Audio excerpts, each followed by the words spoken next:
welcome to this. This is our fifth session in the 2023 and 2024 Forest Climate Learning Exchange Series. I will be your host today. I'm Daniel Ortega. I'm originally from Ecuador. I'm based in Costa Rica. I have the privilege to serve as director for the Forest Carbon Climate Program. This is the first time that I'm hosting this session, so bear with me and have some patience. I'm trying to smuggle through. Today we have a very spectacular series of presentation coming up. Let us move to the next slide. Thank you, Anna. So I would like to acknowledge at the outset and thank you our co-host for this year's series, the Society of American Foresters, commonly known as SAF. The Society of American Foresters is the national scientific and educational organization representing forestry and related natural resources professionals across the United States. Founded in 1900s, the Society of American Foresters promotes science-based, sustainable management and stewardship of the nation's public and private forests. We are very proud to count with the support of the SAF to conduct this series and to be one of our key partners as part of the MSU Forest Climate and Carbon Program. So for today's presentation, we have the honor to have with us Greg Latta, Associate Professor of Forest Economics and Director of the Policy Analysis Group at the University of Idaho, Brent Songen, Professor of Environmental and Natural Resource Economics at Ohio State University, and Adam Digenot, Associate Professor, University of Maine School of Forest Resources. They will present to us the recent efforts to quantify potential leakage in forest carbon offset markets. We are sincerely thankful to Greg, Brent, and Adam for taking the time to speak with us today. I'm personally very humbled that I have the privilege to join Brent Songen. He was my former advisor as part of my master's thesis, so this is really exciting for me. Welcome, Brent. Back to you. Great. Thanks a lot, Daniel. I appreciate the kind introduction. It's a privilege of mine as well to be on this series with all of you, especially Adam and Greg. So let me share my screen here, and we will get started. So my task today is to introduce some of the work that Adam and I have been doing on. So you should be seeing that by now. If you're not, please someone just jump on and let me know. My task today is to talk through some of this work that Adam Degno and I have been doing with Peter Ellis and Ethan Belair at the Nature Conservancy. And this work's been funded by the Bezos Foundation Earth Fund. And, this is an effort to try to quantify leakage at the global scale. And so we've really put a lot of work into it, really, Adam has. I'll just be doing some of the introductory stuff, and we'll turn it over to Adam to walk through the actual results that we're going to present. Where I wanted to start with was a discussion of just generally what is leakage. So leakage in economics is basically a classic spillover. If you've heard the term spillover, you'll sort of know what I'm referring to. But the idea is, and most of you who, all of us live somewhere, and if we think of, development process in the U.S., we often think of spillovers happening. When a city develops, we see oftentimes new developments happen in nearby counties, nearby places. Sometimes they're positive. They can be good things. We get new amenities, new cultural amenities and things like that. Sometimes they're negative. We might get environmental damage. So leakage in the carbon context is very similar to that. It's the idea of a spillover when we have a policy driver, in this case, say a carbon project happening in one place, and we have the possibility that some offsetting action might happen somewhere else through the market to cause carbon to be emitted somewhere else. So in the example in the pictures above, and the example we'll be talking through a lot today in the work that Adam and I have done, is the idea that you might go into a forest that is about to be harvested and negotiate with the landowner to reduce their harvesting, at least for a year or 2 or 5 years or 10 years, some period of time. They'll take those trees off the market. And by doing that, they increase the amount of carbon that's on that site over the next 5 to 10 years. And if they continue to have an extended rotation, then they increase the amount of carbon that's on that site on average over the future as well. So you can think of sort of taking those trees off the market. And what happens when you take trees off the market is that that timber mill owners don't simply shut down their mills. They go look for trees from some other location. So in fact, actually someone else responds by potentially increasing harvests in some other place. and that'll reduce the carbon in that other place. And the net effect of that is the net effect of the project, the net benefit to the atmosphere of that project. But it's important to account for that potential leakage, that potential spillover that happened in some other location.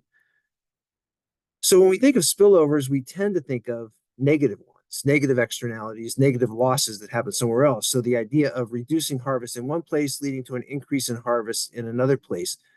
What we think less about is the possibility that there might be an increase in other activities in other places that could increase the amount of carbon in those other places as well. So if a bunch of projects reduce harvesting through extending rotations, that might increase timber prices, and it might induce some people to look at the future market and say it's a good idea to plant some trees potentially. And that planting activity would lead to a positive spillover, a positive leakage that should be netted out when you're trying to account for the effect of leakage. So this is kind of the idea of our research, is to try to account for the net effects of all these things, and adding in one other factor, which is that the boundary over which you measure all these actions is really important to consider. And in fact, when we look later at some of the different studies that have been done in the literature, the big difference often is the boundary, what boundary is included and how much carbon is included in those analyses and those estimates when they're making those estimates. So 3 key points about leakage to keep in mind as we walk through this. It's an economic phenomenon and can only be thought of in my sort of consideration as an economic factor. It can be both positive and negative. And the boundary really matters. The boundary over which you're doing the measurements actually matters significantly for the amount of leakage that you might get. And that could affect both the positive side and the negative side of leakage. So as we think of leakage and how it happens, I wanted to put a couple pictures up and just sort of think through the process, because I feel like when I talk to people about leakage, there's a specific way of thinking about it. So for example, if we think of the mill owner at the top there, the mill worker at the top who's, cutting logs into lumber, if they don't get the logs, right, they're going to shut down. So they have to go find logs from somewhere else. So when we think of leakage, especially in a no harvesting sense, when we take some timber off the market and try to extend a rotation through that activity, we're often asking ourselves, well, that mill owner went out and got some other logs. Where did they get those other logs from? And, when we think of markets, we recognize that these mill owners are pretty aggressive. They're not going to just shut down. So they're going to go out and grab logs from somewhere else. Now, oftentimes when we think of leakage, that's about as far as we go. But the problem is leakage is really a market displacement. And when we think of that mill owner who went out and grabbed some logs from someone else, sometimes we say, that's a new harvest. And so we've got to count that carbon associated with that, without realizing that probably that mill owner went and stole those logs from another mill owner. So now this other mill owner has to go out and find some logs from someone else. So they got to find some logs from a different mill owner further down the stream. So we kind of think of this chain of actions that are happening. And it's kind of at the end of that chain where leakage is, right? It's the harvest that wasn't going to happen in the baseline is the one that actually causes the leakage. It's not all the other ones where mill owners were simply stealing logs away from each other. It's kind of all the way there at the end where that last log got taken off the forest and brought into the mill that wasn't going to be harvested previously. So it's a complex set of calculations. The models that we'll present today do those kinds of calculations, and that's ultimately what they're trying to account for. But it's something that needs a model. I guess that's the argument here, is it's something that really needs a model, and a fairly complex model. I think of the types that both Adam and I and Greg are using and talking about today. So some points, just to summarize here, in leakage, in this no harvest case or set aside case, is leakage can only happen if at some point the tree harvested would not have been harvested in that period. So that's the only place where leakage happens in the negative sense. Importantly with that, no tree is free.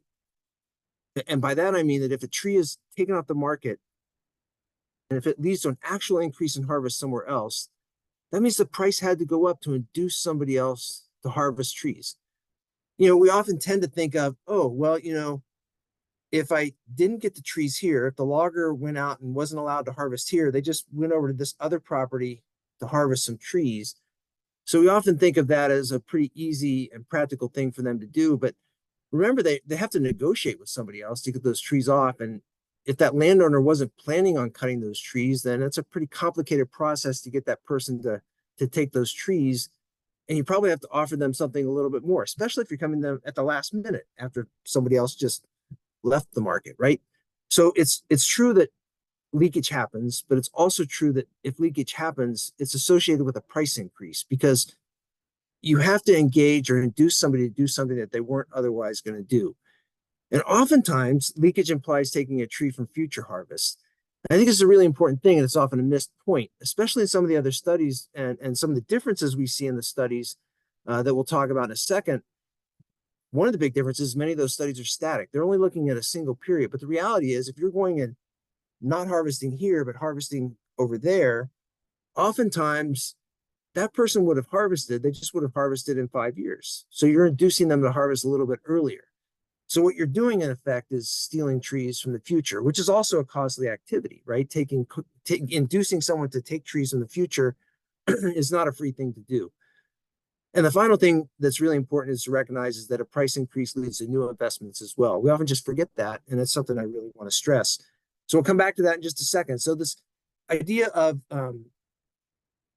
leakage, I think, was most prominently talked about in this Ware and Murray piece in 2004 in the Journal of Environmental Economics and Management. It's a classic piece, and invite everybody to go and have a look at that. One of the best written economic studies that I know of. What they looked at was the reduction in timber harvest that happened in the Pacific Northwestern U.S.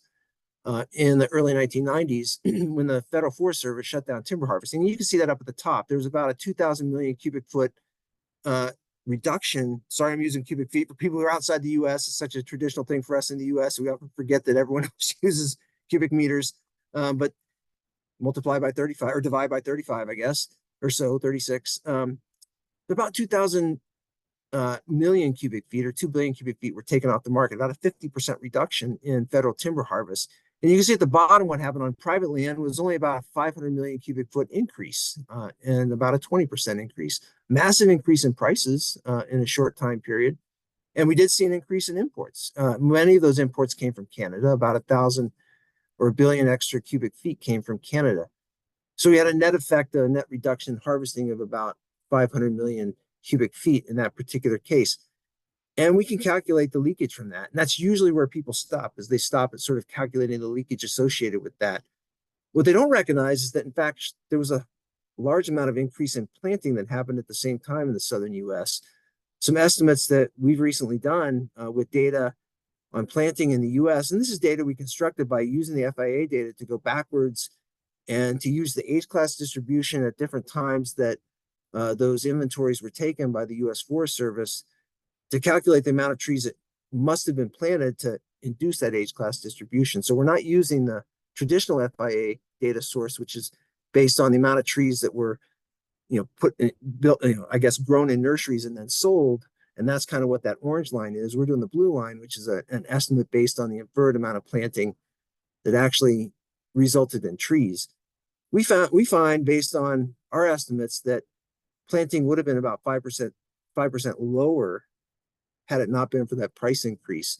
And so that's led to about a 16 million ton per year CO2 effect today, right? By having those extra 5% of forests in the South. It's pretty significant. If you do the sort of calculation on that, it would mean that the planting probably far more than offset the actual loss of carbon at the initial point in time. So this other side is a really important component. And just to keep that in mind, you need to incorporate not just what happens on the harvesting side, not just what happens on the harvesting side today, but what happens on the harvesting side today and in the future, and what happens on the planting side as well. So to evaluate leakage, modelers have to account for space, account for costs, market opportunity costs of time, harvesting costs, access, transportation, et cetera. And we have to account for time. So just keep that in mind as you're thinking through these results, because both the models we talk about today do these things. And I think that's what makes the estimates in those models perhaps better than some of the other studies. So there's a wide range out there. And if we look at these studies and how they've actually been conducted, a big difference between them will tend to be how they accounted for space and how they accounted for time. And when we start to rationalize that, we can understand why there's a big difference between them. So turning it over to Adam now, we're going to walk through analysis with the global timber model. The global timber model has 300 some land classes in 16 regions. It's been developed over the last 25 to 30 years by Adam, myself, and a number of others. It's a forward-looking model. We run it for 200 years, but only look for at a relatively short time period. So with that, I'm going to turn it over to Adam, who should be able to steal the screen for me. And thank you very much. Great. Thank you, Brent. And hopefully now people can see something that says GTM leakage scenarios. So I'm going to pick up right from there. So Brent did an awesome job introducing sort of the concepts of leakage, and now I'm going to sort of put it into operation with the model that we've been utilizing, which is the global timber model. So in this case, what we're looking at is we're going to look at two different types of project types that we're going to run across various forest biomes located across the world. The idea here is that first one is extended rotation, or what we call deferred harvest. And what we're going to do here is we're just going to increase the rotation length by changing the optimum harvest age of a harvest for a given forest type by 10 years. So those familiar with land expectation value, you might calculate the Faustman optimal rotation age and find for southern pine it's between 25 and 30 years. What we're going to do here is say, let's basically say we're going to enter in some contract to extend that by 10 years. Let's see what the leakage effect may be. The second one is this idea of a more dramatic case where we're going to look at forest set-asides where we're going to do permanent conservation, where we're going to decrease the total area of forest available for management and harvest by reducing this accessible forest acreage. So it's, again, stands that would have been harvested otherwise if they didn't enter into the contract. And so the key with both of these is that everything we're assuming in this model run is purely additional. It's above and beyond what would have happened under the baseline in sort of current conditions. And then we want to look at looking this over a number of different implementation rates. So between 2 and 50% of the eligible forest area could enter into the contract, right? So this is areas, again, that we're proving that it could be potentially additional if they entered into either one of these two programs. We're going to start enrollment from 2020 and then sort of ramp that and basically say that enrollment that once you're in the program, you're in there for perpetuity. So again, we're just going to capture the sort of long run dynamics. And we want to look at measuring leakage over any year from a 10-year to 80-year time frame, which gets at a bit of what Brent talked about as sort of the temporal effect that can sometimes lead to some of these results. Before we want to look at the effect of any sort of policy, in this case, a forest carbon program, right, we need to first use the model to estimate a baseline. And so this table here is essentially just showing some of the key figures that we estimate within the global timber model that can allow us to then measure the deviation from. And so the key thing here is that the model itself is estimating roughly 1.2 million hectares in forest loss, again, globally per year, but it's actually resulting in an increase overall over that same time in forest carbon stock of about sort of 0.7 gigatons. It's the equivalent of about 8.4 megatons of carbon per year in annual flux. And so the minus sign means that basically we're having a larger carbon sink as a result. Timber harvest is consistent with what we see globally, and the roundwood price again is sort of growing at a rate of 0.4%. So you might ask yourself, how can a model itself come up with that you're getting more forest stock with less area over time? And that has sort of a combination of two things. So one is, as Brent talked about, it has a lot to do with the investment in forests. So existing forests that are remaining as forests are getting more productive through a mix of actual investment and then sort of natural trends in CO2 fertilization and other stuff that are leading to higher yields on any given acre.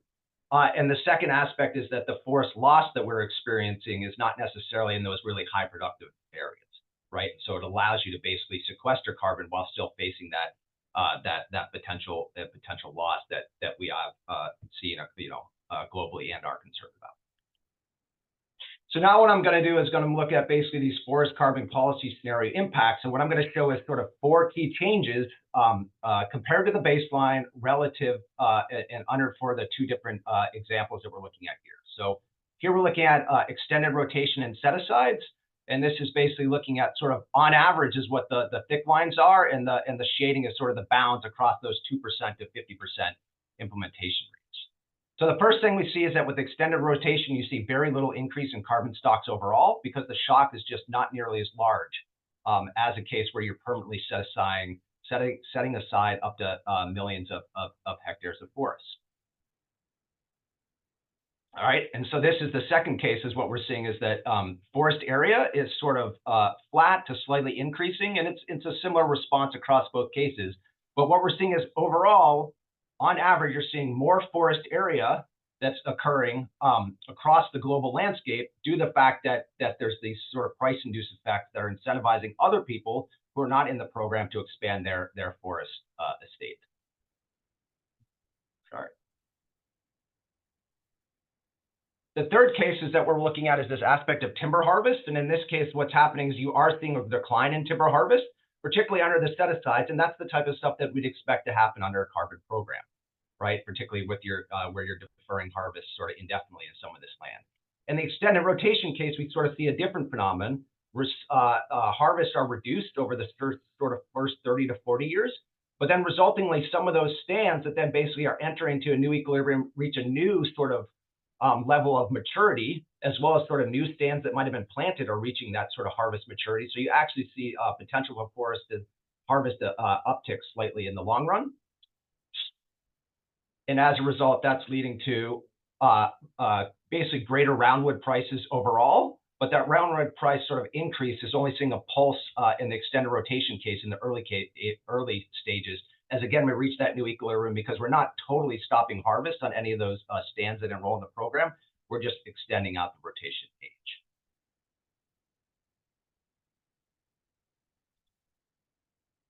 Okay, so what does this mean for carbon leakage? On the extended rotation case, right, even though there's not big changes overall in these sort of absolute values, what we are seeing is the potential that there's basically leakage rates could be relatively higher compared to a set-aside. So instead in rotation, forest carbon leakage averages about 50% for the first couple of decades after the program commences, but then long-term estimates diverge depending on the implementation rate, with more enrollment resulting in larger carbon leakage rates between 30 and 50%, and lower implementation rates estimating the result in long-run carbon leakage about -5 to 25%. All right, the 20-year leakage rates when all forests are eligible for set-aside projects ranges from -11 to +15%, with more leakage occurring with higher implementation rates. On the set-aside case, the numbers are much lower, where we basically see declines just slightly over time, and it is only positive 50 years after the enrollment for the 50% implementation case. On average, we're seeing a mean of about -5%, which means that the set-aside program is inducing enough sort of change in forest management outside of the project area that we could potentially see positive spillovers or negative leakage effects. We can also take those average numbers and spread them out across the landscape. And so what we're seeing on this map on the right-hand side is that if we take sort of individual forest types within the model and just look at the leakage rate estimated sort of within that boundary, that there's quite a dramatic sort of distribution across both across the globe. On the top-hand side, it's about the extended rotation. So we're seeing more sort of oranges and reds there. And that's consistent with the fact that on extended rotation, we estimated a mean of 37%, right? And so this is the case, again, showing where sort of the bulk of the sort of high leakage areas can occur, and less so in the sort of yellow to blue cases where leakage rates might be lower, again, when you're looking at a boundary within a specific forest area. On the set-aside case, there's most things where forest types actually reduce that size, and in terms of magnitude, and what you're seeing is much less sort of distribution of impacts than, again, which are resulting in why you're seeing a mean of close to zero or potentially even positive spillovers.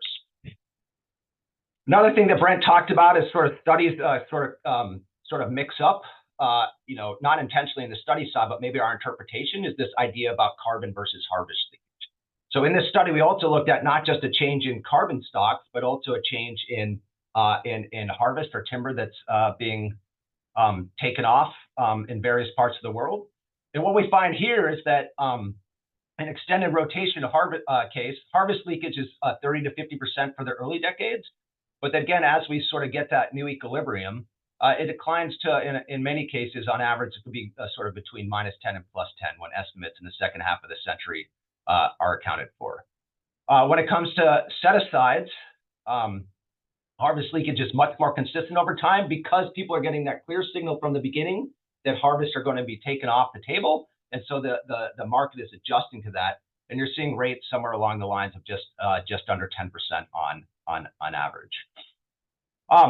The other thing is you can look at sort of a correlation between carbon and harvest leakage. We found a strong correlation between carbon and harvest leakage for extended rotation, but less so on the set aside. And in some cases, it's actually negatively correlated. So again, this is sort of caution to say that that harvest leakage does not necessarily mean carbon leakage. So Brent touched upon, again, there's a lot of different things could be driving what these results may be. So this slide here is just an attempt to bring that into a bit more perspective, where we look over the impacts over forest type and region, the proportion enrolled, the measured time horizon, and the forest carbon project type. And in the center, you can see sort of the wider the arrow, basically the stronger the magnitude or the stronger the influence of that.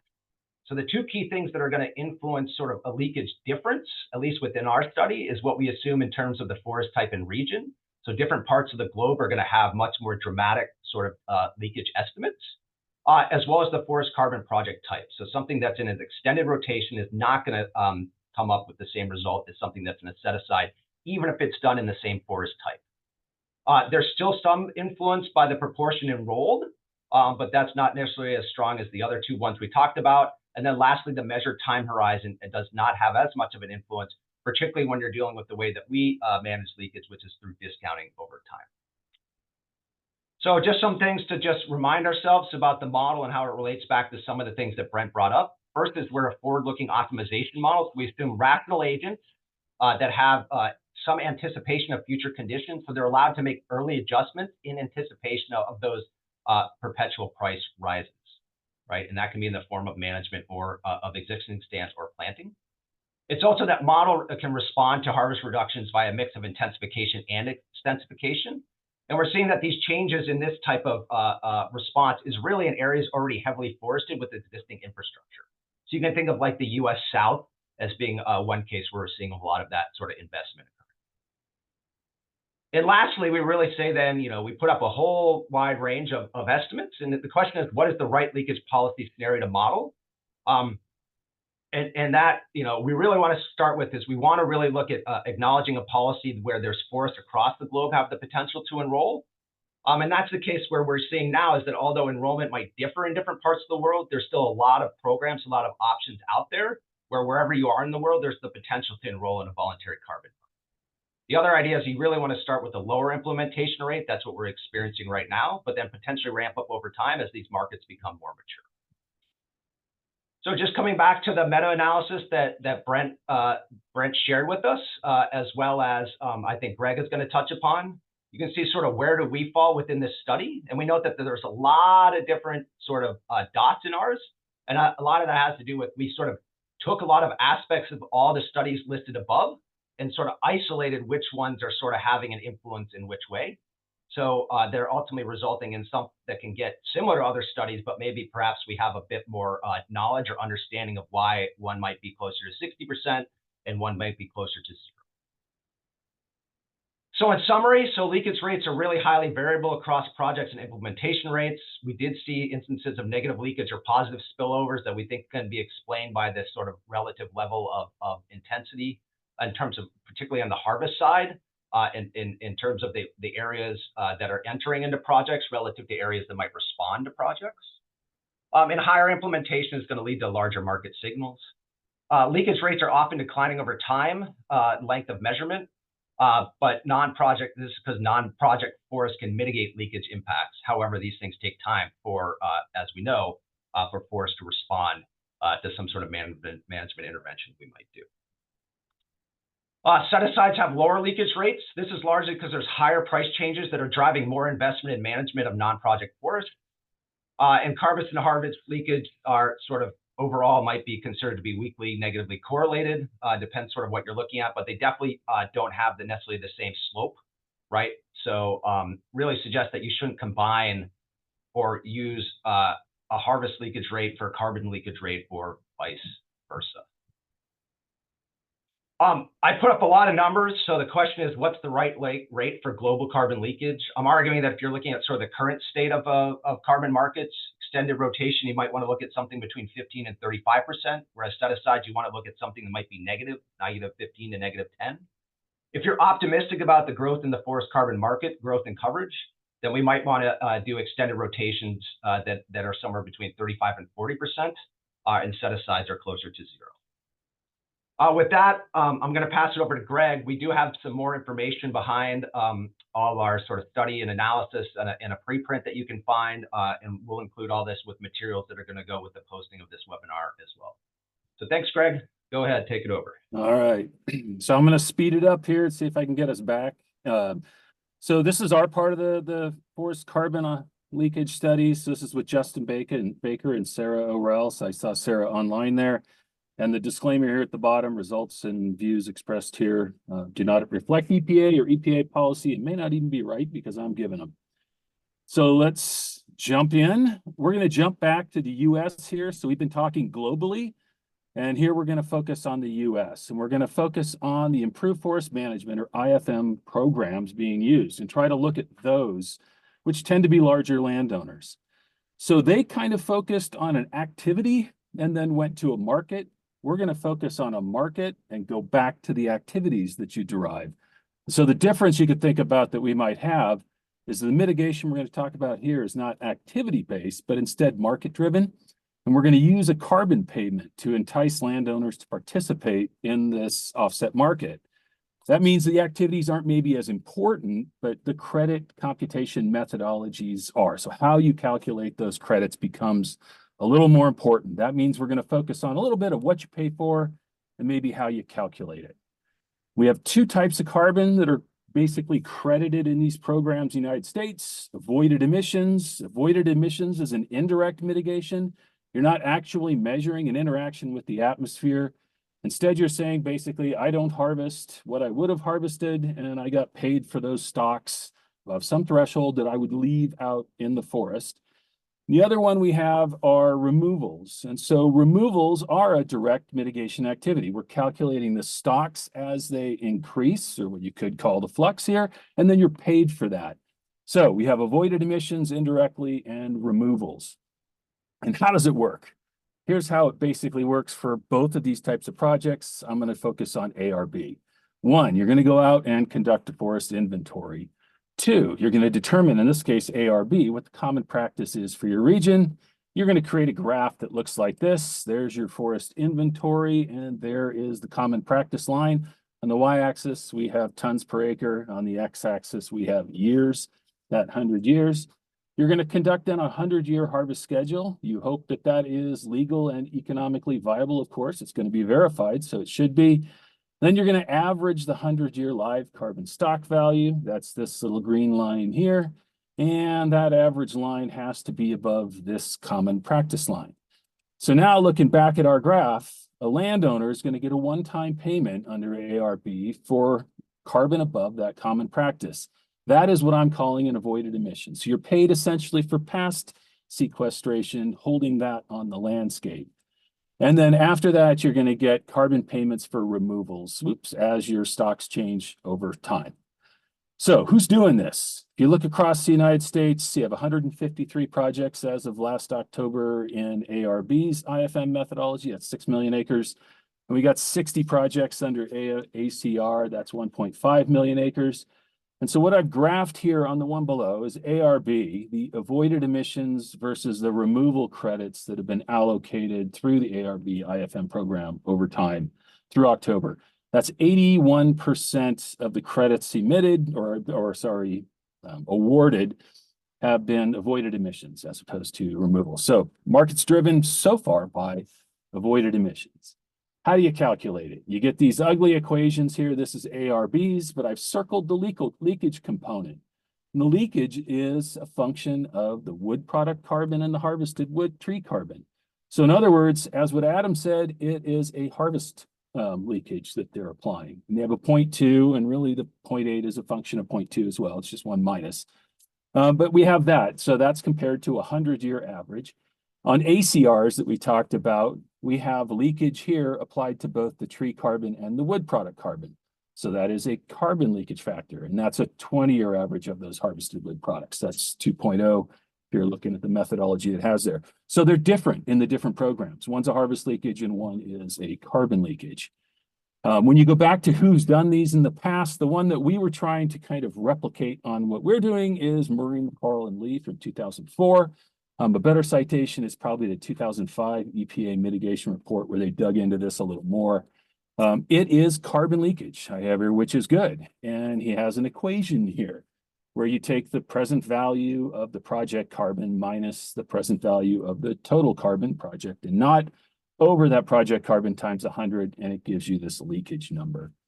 And they looked at that sort of thing, and basically, right, that means that this leakage estimate is total product carbon and not just the reduction in harvest. So it's a carbon leakage, which means if ARB is basing their stuff on Murray, McCarl, and Lee, they're doing it incorrectly, right? That's bad. FASM, the model that they use, the Forest and Agriculture Sector Optimization Model with greenhouse gases, how's that to say real quick, has been used in lots of studies. I put this in here so you can go back and look at them. Lots more than that, even on carbon. Like GTM, it's an intertemporal optimization model of the forest sector. It looks out through time. It has investments in silviculture. It is a domestic model. So you're thinking about boundaries when you look at that. So our goal, like Murray, McCarl, and Lee, was to use the strength of this model. In other words, we didn't want to use an activity to drive things. We wanted to use a carbon price and get the market response to get the market leakage. So it's kind of like if we used the Wade et al. Model with the Latta et al. Additions about voluntary participation. And in this model, then, if you choose to participate in the offset market, you get paid for sequestration. You also pay for emissions. Or you can choose not to participate and not get paid for sequestration or have to pay for your emissions. And we wanted to look at 3 scenarios in this particular case. So we're going to look at scenario 1. We're going to credit just for sequestration or emissions. So removals is what we're going to look at. 2, we're going to pay just for avoided emissions. You're going to get payments for stocks above some regional average. And then 3, we're going to combine 1 and 2, and we're going to pay for removals and avoided emissions, and we're going to track leakage in each case. How are we going to do that? So let's start with removals. We're going to do that and demonstrate it through a marginal abatement cost curve. So what do? I run carbon price scenarios from 0 all the way up to 100 in 5-year periods that I'm tracking this thing out through 2090. Then I calculate the additional sequestration in each time period for both those that participate and those that don't. Then I discount that additional carbon using a 4% discount rate. So this is the way Murray, McCarl, and Lee had done that. And then I calculate the annuity value that would equal the sum of the first 40 years of discounted carbon. Equation here, if you're in my forest economics class, that would give you nightmares and fits. What you get is essentially a supply curve for offsets. And in this case, on the x-axis down here, we have additional tons of CO2. On the y-axis, we have dollars per ton of CO2. And you have more supply at higher prices for carbon for the offset participants, so the people that are in the market. We also track those people that aren't in the market, and they emit additional carbon as those other people are sequestering carbon. So, and we can add those 2 together and we can get to total sequestration. So this is looking broadly using this marginal abatement cost curve. We can go back. Again, we're looking at Murray, McCarl, and Lee as kind of the guiding paper for this. And their equation 12 here that has leakage. And I can put those values 0 to 100 for the prices we had for both what the participants had sequestered, right? That's this in that equation. For what the total sequestration was, that's that in that equation, right? We know what these emissions are associated with non-participants, and we can then calculate these leakage values across prices or participation in the market. So you can see they're not constant. It's not a $20 for everything. It changes. It's a little higher at low prices, then it dips, and then it gets a little higher again, but on average, somewhere around 20%. So we can use this model to look at those sorts of things.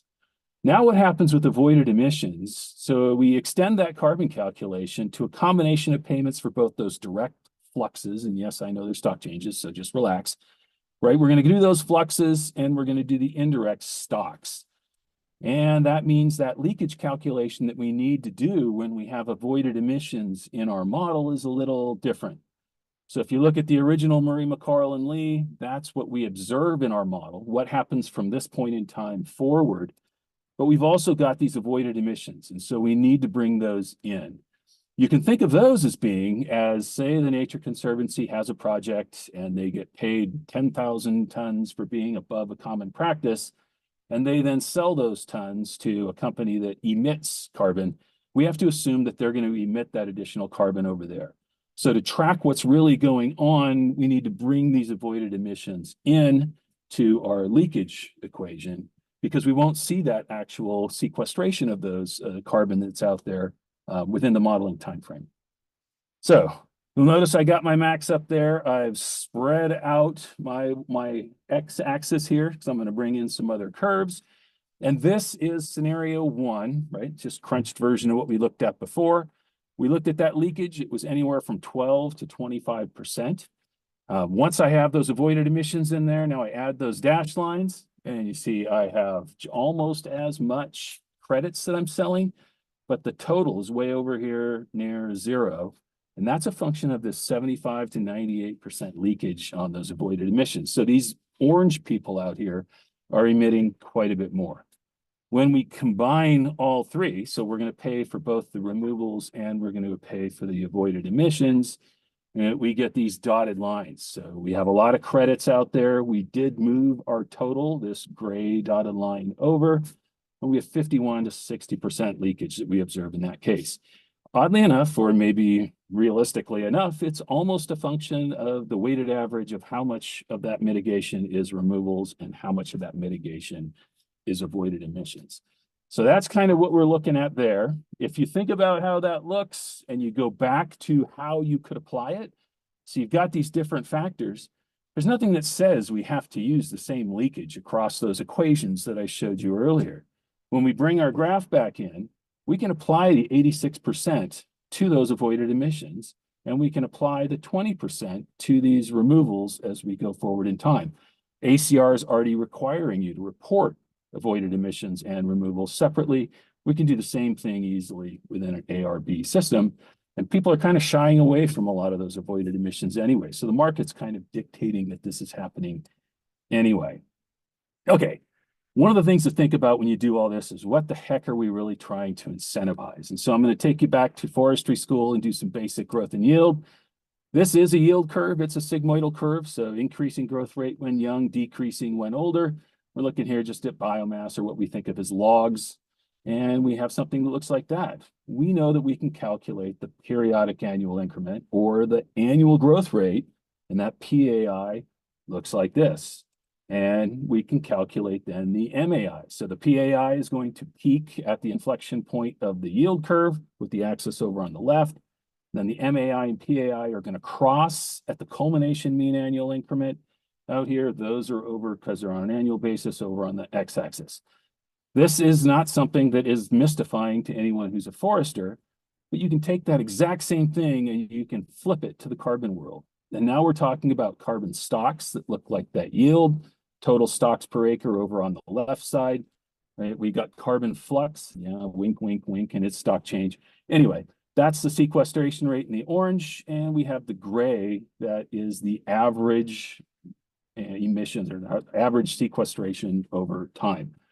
That's how the forests work, more or less. Maybe it's a little too even age for you all, but it's a good way to think about it, kind of like looking at a Marshallian cross in economics. So what are we trying to incentivize? When we do avoided emissions, we incentivize high stocks. You're paying for that chunk that you are above that.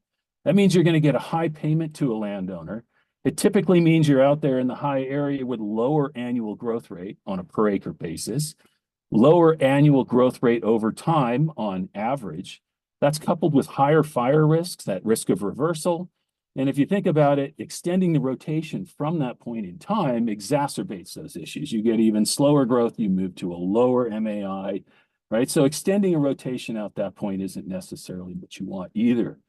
With removals, you might be over here. You're focusing on high annual sequestration. The incentive is to sequester as opposed to just store past stocks. So the incentives to increase that growth, we do that through harvesting. We harvest to capture mortality, to provide space for healthy trees to grow. We want to alter species composition. We may remove a certain type that isn't doing well, and plant a different type or just favor a different type, or we just want to reset the stand. It's kind of not a great stand in the first place and we want to start over. This incentivizes that. Planting as well. You may interplant to improve stocking or species composition, or on regeneration, you might add the right trees that you have there. The focus is getting from the economic rotation to the biological rotation in this case, or improve forest management if you think about it that way. Okay, so this is my end here. This is the part where you guys all roll your eyes and hate us and say, yeah, I knew it was all kind of BS that we were doing. Remember, this modeling, it doesn't provide answers. It's just informing the decision space. And we've needed that in leakage for quite some time. What do we learn maybe across both studies? It's not an easy issue. We didn't really learn it, right? It's a market response, and markets aren't exactly easy. It requires a market model, which is a difficult thing to build and operate. Leakage depends on how the credits are quantified, at least in the kind of what we're doing. It may be different from methodologies that target removals as opposed to those that target maintenance of stocks. Market also depends on market penetration, or how many people are enrolled. Adam hinted at that as well. And we saw it with the different leakage rates we had going through. How much of the market's affected? And last thing, it's not constant over time. I used fancy discounting and an annuity value to crunch it all in there, but you could look at that out through time as well. And those future markets, of course, we know are affected by current markets. That is it. Got us there with 10 minutes. So with that, I can stop sharing and toss it back to the organizers. If everyone's not dizzy from going so fast.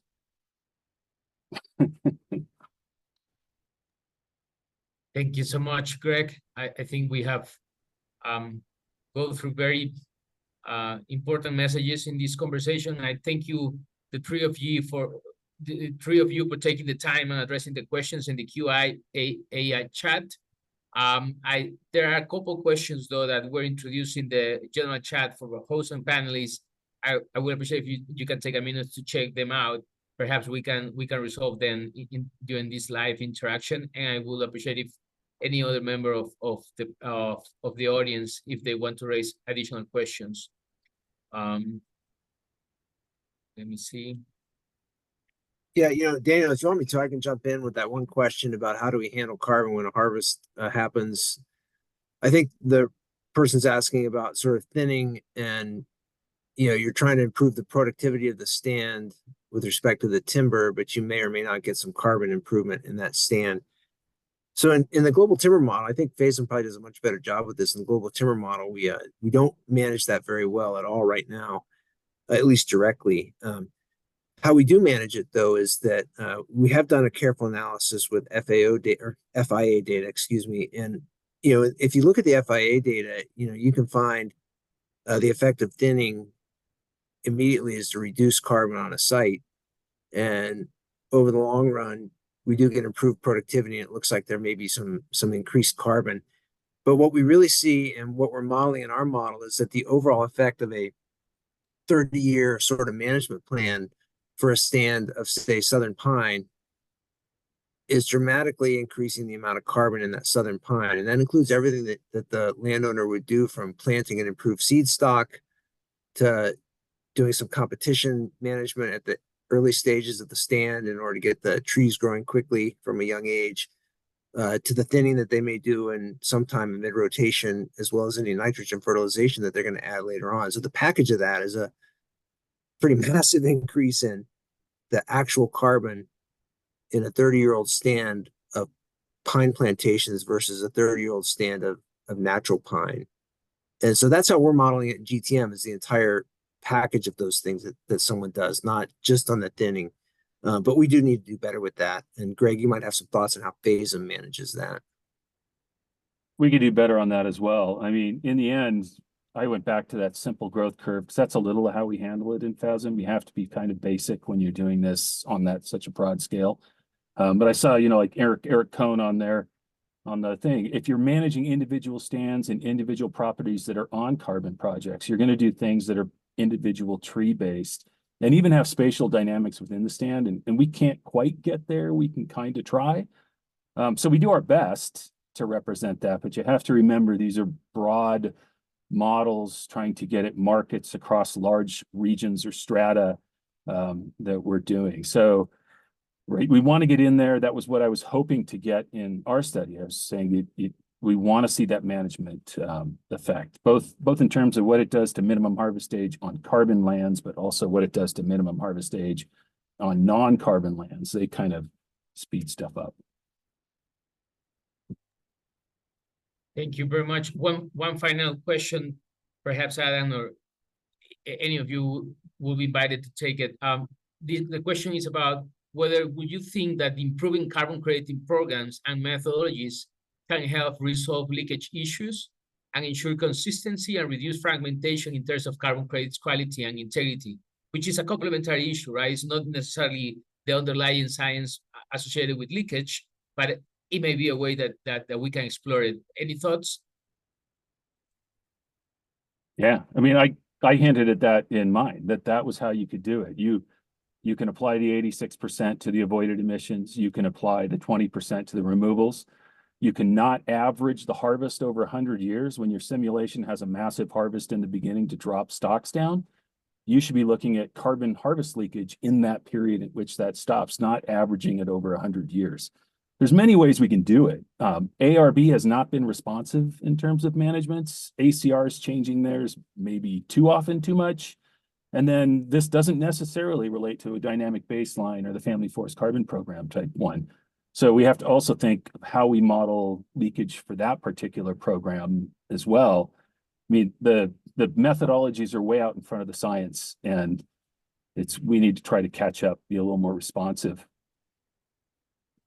Yeah, I mean, I'll follow up again what I showed, and again, Greg made the comment about dizzying, right? There was a whirlwind of sort of like, you can choose any number you want, right? And that's sort of what we're running to in some of these programs, but we try to do a better job at saying which one of these numbers really aligns best with what you're actually trying to do, what's the length of the program, how are you applying the actual credits, et cetera, right? And so I think we can get through some of the stuff that we've been doing, both Greg, Brent, myself, and others that we talk with, it is a better job at identifying what that is and not necessarily saying just apply 20% or just look at this lookup table for this forest type and apply all of that, right? So it maybe is making it a little more complicated, but through our modeling, we're at least trying to say like maybe some rules of thumb that can allow you to expand upon how you choose that 25% or 5%, right? And has a bit more justification than just saying, oh, we averaged over all this either time,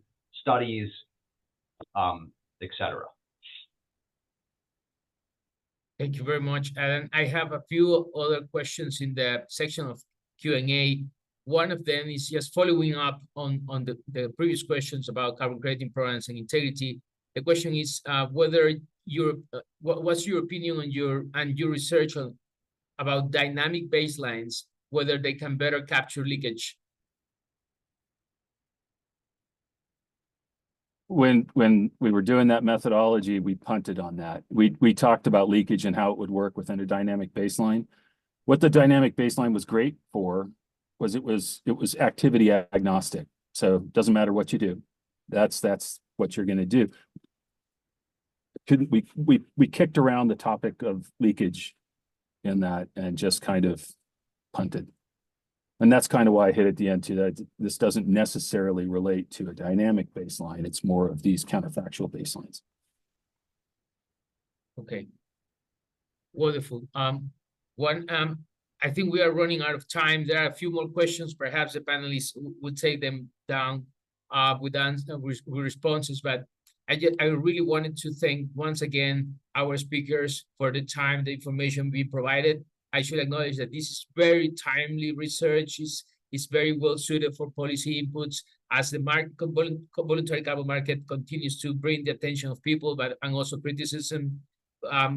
Getting deep into the science underlying these incentives and how they move around and affect the overall integrity of the system and the carbon accounting is of significant importance. Thank you so much for the time. Just a reminder to all of the participants that webinar recording and the slides, they will be posted within a few days, and hopefully it can be of benefit to you. Please keep in mind that the SAF series It is a credit-based series, so we will be following up with additional information. If you can see in the screen, this is the lineup of activities that we will have for the remaining time of the first semester. We will really invite you to join us back in March 13 to go over translating science into practice through forest certification to address the co-occurring climate and biodiversity crisis. There is much to be heard about the FCCP in the Forest Climate and Carbon Program from MSU and all the network partners during this year. So please stay tuned. Thank you so much to all of you for participating today. Have a wonderful rest of the day. Bye-bye.